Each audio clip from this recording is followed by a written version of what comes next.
Hello everyone, আমি উষা আর আমার ভিডিওতে আপনাদের স্বাগত জানাই। শাক খেতে আমি প্রচণ্ড ভালোবাসি, তাই এই শাক কাটা বাছার দায়িত্বটা আমি নিজের ওপরেই নিই। আমাদের গাছের ঢ্যাঁড়স মা এইভাবেই সাধারণত ভাতে সেদ্ধ দিয়ে থাকে। রান্না আমার শাশুড়ি মাই করে, আমি সবজি কাটা, ধোয়া, মশলা করা, কোনো কিছু ভাজা করা এইসবই করি। খাওয়া দাওয়া করে প্রীতম বেরিয়ে পড়ল দোকানের জন্য। টিভিতে গান চালিয়ে আমি ঘরের কাজগুলো সেরে ফেললাম। দুদিন পর পর যদি ঘরটা না গোছানো হয়, কেন জানি না জঙ্গল হয়ে যায়। আর ঘরের ভিতরে এত ধুলো আসে কোথা থেকে আমি সত্যিই বুঝে পাই না। আমার ঘর, উপরের ঘর আমিই মুছি। আমার শাশুড়ি মা সকাল সকাল ঘর বারান্দা মুছে নেয়। যেদিন অবশ্য পারে না সেদিন আমি মুছে নিই। স্নান করে রেডি হয়ে নিলাম, উপরে পুজো দিতে যাব।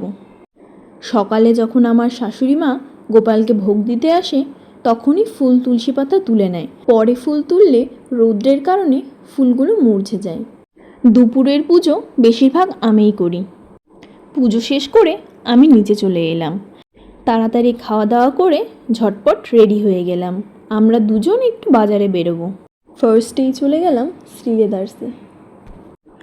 আমাদের একজোড়া করে জুতো লাগবে, তাই সব ট্রাই করে দেখছিলাম যে কীরকম লাগছে, কিন্তু খুব একটা ভালো স্টক নেই।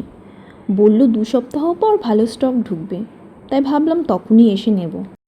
বাজারে টুকটাক কাজ ছিল, সেগুলো সেরে আমি আর প্রীতম একটু বেরিয়ে পড়লাম। ঘুরে ফিরে আমার মাসি শাশুড়ির বাড়ি গেলাম। গিয়ে দেখি মানসিদি সন্ধে দিচ্ছিল আর বলছিল, প্লিজ ভিডিও করিস না।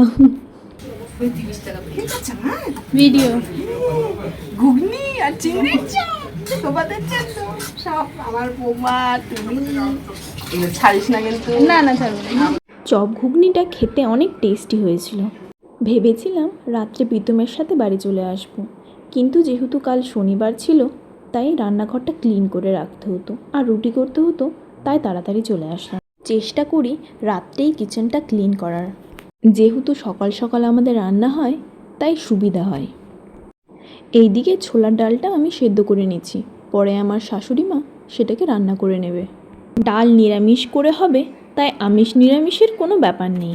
আটা মেখে রুটি করে নিচ্ছিলাম, তারই মধ্যে দেখি দোকান বন্ধ করে প্রীতম হাজির।